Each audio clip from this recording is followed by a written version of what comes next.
Hi, this is Linda Rogers from Planning Within Reach.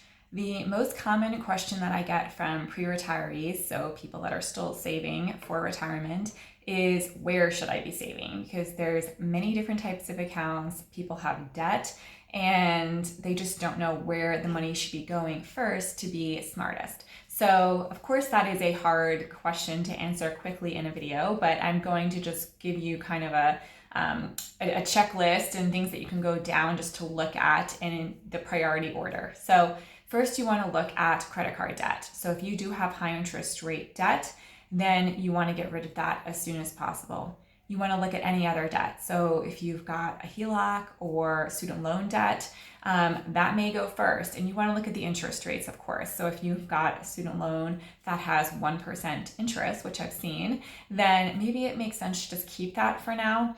But that would be another smart place to look at. You also want to consider your employer's retirement plan. If you're lucky enough to have an employer match on your 401k, TSP, 403b, you want to take advantage of that. So typically it's stated where if you save X% of your salary, the employer will match, 100% of that. They won't usually match the entire contribution, although I've seen that. But you want to look at that and make sure you're saving at least enough to get that free money. We do not want to leave that on the table.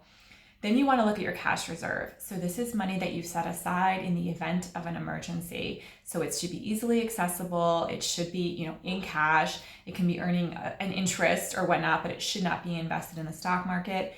The amount that you should have in there should be 6 months worth of expenses if you're single or a single income family, or 3 months worth of expenses if you are dual income family.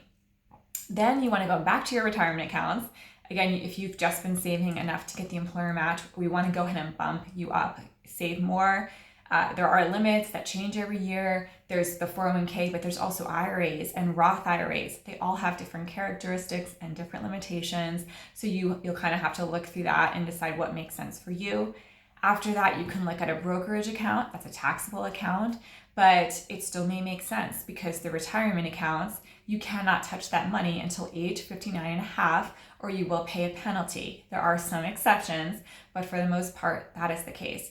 So if you want to retire early or you want money for another goal, maybe another investment property, then you may consider the brokerage account to help you save and do that. Then you can look at, 529 plans. If you wanted to help your kids with college, you may look at that. You may look at making extra mortgage payments, even if it's a low rate like 3%.